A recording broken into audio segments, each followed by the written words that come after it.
그럴 즈음에 마침 길가 선술집에서 그의 친구 치삼이가 나온다. 그의 우글우글 살찐 얼굴에 주홍이 돋는 듯 온 턱과 뺨을 시커멓게 구레나룻이 덮였거든. 노릇탱탱한 얼굴이 바짝 말라서 여기저기 고랑이 파이고 수염도 이때야 턱 밑에만 마치 솔잎송이를 거꾸로 붙여놓은 듯한 김첨지의 풍채하고는 기이한 대상을 짓고 있었다. 여보게 김첨지, 자네 문 안 들어갔다 오는 모양일세 그려. 돈 많이 벌었을 테니 한 잔 빨리게. 뚱뚱보는 말라깽이를 보던 맛에 부르짖었다. 그 목소리는 몸집과 딴판으로 연하고 싹싹하였다. 김첨지는 이 친구를 만난 게 어떻게 반가운지 몰랐다. 자기를 살려준 은인이나 무엇같이 고맙기도 하였다. 자네는 벌써 한잔한 모양일세 그려. 자네도 오늘 재미가 좋아 보이. 하고 김첨지는 얼굴을 펴서 웃었다. 앞다 재미 안 좋다고 술 못 먹을 랭가. 그런데 여보게, 자네 웬 몸이 어째 물독에 빠진 새앙쥐 같은가? 어서 이리 들어와 말리게. 선술집은 훈훈하고 뜨뜻하였다. 추어탕을 끓이는 솥뚜껑을 열 적마다 뭉게뭉게 떠오르는 흰 김, 석쇠에서 빠지짓 구워지는 너비아니, 굴이며 제육이며 간이며 콩팥이며 북어며 빈대떡, 이 너저분하게 늘어놓인 안주탁자. 김첨지는 갑자기 속이 쓰려서 견딜 수 없었다. 마음대로 할 양이면 거기 있는 모든 먹음먹이를 모조리 깡그리 집어삼켜도 시원치 않았다. 하되 배고픈 이는 위선 분량 많은 빈대떡 2개를 쪼이기로 하고 추어탕을 한 그릇 청하였다. 줄인 창자는 음식 맛을 보더니 더욱 비어지며 자꾸자꾸 드리라 하였다. 순식간에 두부와 미꾸라지 든 국 한 그릇을 그냥 물같이 들이키고 말았다. 셋째 그릇을 받아 들었을 때 덮이던 막걸리 곱빼기 2잔이 데워졌다. 치삼이와 같이 마시자 원원이 비었던 속이라 찌르르 하고 창자에 퍼지며 얼굴이 화끈하였다. 눌러 곱빼기 한 잔을 또 마셨다. 김첨지의 눈은 벌써 개게 풀리기 시작하였다. 석쇠에 얹힌 떡 2개를 숭덩숭덩 썰어서 볼을 불룩거리며 또 곱빼기 2잔을 부어라 하였다. 치삼은 의아한 듯이 김첨지를 보며 여보게 또 붓더니 벌써 우리가 넉 잔씩 먹었네. 돈이 40전일세. 라고 주의시켰다. 아따 이놈아, 40전이 그리 끔찍하냐? 오늘 내가 돈을 막 벌었어. 참 오늘 운수가 좋았느니. 그래 얼마를 벌었단 말인가? 30원을 벌었어. 30원을. 이런 젠장맞을 술을 왜 안 부어? 괜찮다 괜찮아. 막 먹어도 상관이 없어. 오늘 돈 산더미같이 벌었는데. 이 사람 취했군. 그만두세. 이놈아 그걸 먹고 취할 내냐? 어서 더 먹어. 하고는 치삼의 귀를 잡아치며 취한이는 부르짖었다. 그리고 술을 붓는 15, 16세의 되임직한 중대가리에게로 달려들며 이놈 오라질놈 왜 술을 붓지 않아? 라고 야단을 쳤다. 중대가리는 히히 웃고 치삼을 보며 문의하는 듯이 눈짓을 하였다.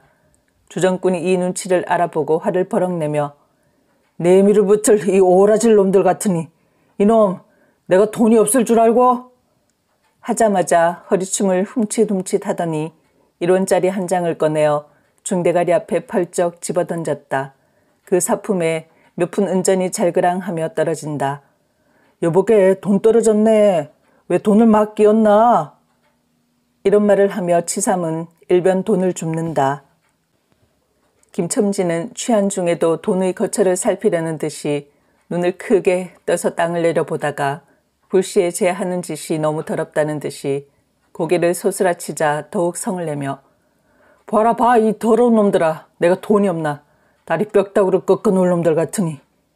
하고 치삼의 주어주는 돈을 받아 이 원수의 돈, 이 육실을 할 돈 하면서 팔미지를 친다. 벽에 맞아 떨어진 돈은 다시 술 끓이는 양푼에 떨어지며 정당한 매를 맞는다는 듯이 쨍 하고 울었다. 꽃배기 2잔은 또 부어질 겨를도 없이 말려가고 말았다. 김첨지는 입술과 수염에 붙은 술을 빨아들이고 나서 매우 만족한 듯이 그 솔잎송이 수염을 쓰다듬으며 또 부어, 또 부어 라고 외쳤다. 또 한 잔 먹고 나서 김첨지는 치삼의 어깨를 치며 문득 깔깔 웃는다. 그 웃음소리가 어떻게 컸던지 술집에 있는 이의 눈은 모두 김첨지에게로 몰리었다. 웃는 이는 더욱 웃으며 여보게 치삼이 내 우스운 이야기 하나 할까? 오늘 손을 태우고 정거장에 가지 않았겠나? 그래서 갔다가 그저 오기가 안 됐대 그려. 그래 전차 정류장에서 얼음얼음하며 손님 하나를 태울 궁리를 하지 않았나? 거기 마침 마마님이신지 여학생님이신지 요새 어디 논다니와 아가씨를 구별할 수 있던가? 망토를 잡수시고 비를 맞고 서 있겠지.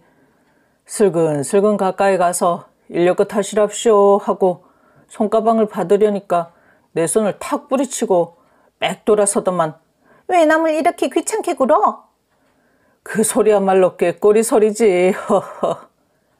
김첨지는 교묘하게도 정말 꾀꼬리 같은 소리를 내었다. 모든 사람은 일시에 웃었다. 빌어먹을 깍쟁이 같은 년 누가 저를 어쩌나. 왜 남을 귀찮게 굴어? 아이고 소리가 채신도 없지. 허허. 웃음소리들은 높아졌다. 그러나 그 웃음소리들이 사라지기 전에 김첨지는 훌쩍훌쩍 울기 시작하였다. 치삼은 어이없이 주정뱅이를 바라보며 금방 웃고 지랄을 하더니 우는 건 또 무슨 일인가? 김첨지는 연해 코를 들여마시며 우리 마누라가 죽었다네. 뭐? 마누라가 죽다니? 언제? 이놈아 언제는 오늘이지. 예끼 미친놈 거짓말 마라. 거짓말은 왜? 참말로 죽었어. 참말로. 마누라 시체를 집에 뻗을쳐놓고 내가 술을 먹다니. 내가 죽일 놈이야 죽일 놈이야. 하고 김첨지는 엉엉 소리를 내어 운다. 치삼은 흥이 조금 깨어지는 얼굴로 원 이 사람이 참말을 하나 거짓말을 하나. 그러면 집으로 가세 가. 하고 우는 이의 팔을 잡아당겼다. 치삼의 잡는 손을 뿌리치더니 김첨지는 눈물이 글썽글썽한 눈으로 싱그레 웃는다. 죽기는 누가 죽어? 하고 득이가 양양. 죽기는 왜 죽어? 생떼같이 사람만 있단다. 그 오라질년이 밥을 죽이지. 이제 나한테 속았다. 이제 나한테 속았다. 하고 어린애 모양으로 손뼉을 치며 웃는다. 이 사람이 정말 미쳤단 말인가? 나도 아주머니가 앓는단 말은 들었는데. 하고 치삼이도 어느 불안을 느끼는 듯이 김첨지에게 또 돌아가라고 권하였다. 안 죽었어. 안 죽었대도 그래. 김첨지는 화증을 내며 확신 있게 소리를 질렀으되 그 소리엔 안 죽은 것을 믿으려고 애쓰는 가락이 있었다. 기어이 일어너치를 채워서 곱빼기 한 잔씩 더 먹고 나왔다. 구준비는 의연히 추적추적 내린다. 김첨지는 취중에도 설렁탕을 사가지고 집에 다다랐다. 집이라 해도 물론 셋집이요. 또 집 전체를 세든 게 아니라 안과 뚝 떨어진 행랑방 한 칸을 빌려든 것인데 물을 길어대고 한 달에 1원씩 내는 터이다. 만일 김첨지가 죽기를 뛰지 않았던들 한 발을 대문 안에 들여놓았을째 그곳을 지배하는 무시무시한 정적, 폭풍우가 지나간 뒤의 바다 같은 정적에 다리가 떨렸으리라. 콜룩거리는 기침 소리도 들을 수 없다. 그르렁거리는 숨소리조차 들을 수 없다. 다만 이 무덤 같은 침묵을 깨뜨린다는 이보다 한층 더 침묵을 깊게 하고 불길하게 하는 빡빡하는 그윽한 소리, 어린애의 젖바는 소리가 날 뿐이다. 만일 청각이 예민한 이 같으면 그 빡빡 소리는 빨따름이요. 꿀떡꿀떡하고 젖 넘어가는 소리가 없으니 빈젖을 빤다는 것도 짐작할는지 모르리라. 혹은 김첨지도 이 불길한 침묵은 짐작했는지도 모른다. 그렇지 않으면 대문에 들어서자마자 전에 없이 이 난장 맞을 년 남편이 들어오는데 나와보지도 않아? 이 오라질 년 이라고 고함을 친 게 수상하다. 이 고함이야말로 제 몸을 엄습해오는 무시무시한 증을 쫓아버리려는 허장성세인 까닭이다. 하여간 김첨지는 방문을 왈칵 열었다. 구역을 나게 하는 축이, 떨어진 삿자리 밑에서 올라온 먼지내, 빨지 않은 기저 위에서 나는 똥내와 오줌내, 가지각색 때가 켜켜이 앉은 옷내, 병인의 땀 섞은 내가 섞인 축이가 무딘 김첨지의 코를 찔렀다. 방 안에 들어서며 설렁탕을 한 구석에 놓을 사이도 없이 주정꾼은 목청을 있는 대로 다 내어 호통을 쳤다. 이런 오라질년, 주야 장천 누워만 있으면 제일이야. 남편이 와도 일어나지를 못해. 라고 소리와 함께 발길로 누운 이의 다리를 몹시 찼다. 그러나 발길에 차이는 건 사람의 살이 아니고 나무 등끌과 같은 느낌이 있었다.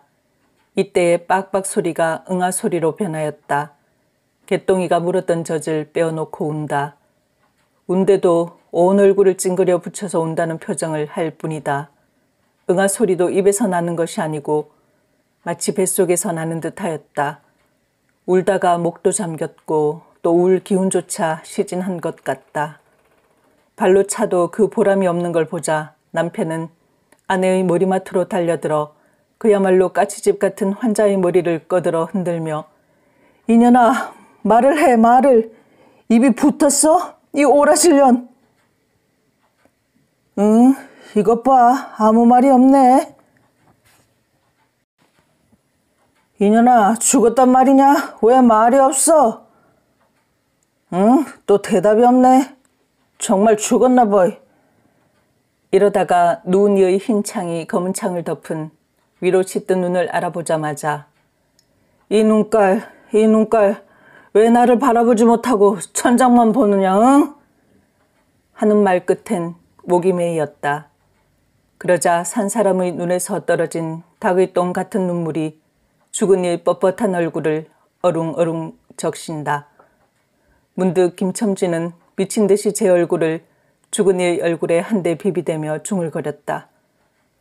설렁탕을 사다 놓았는데 왜 먹지를 못하니? 왜 먹지를 못하니? 괴상하게도 오늘은 운수가 좋더니만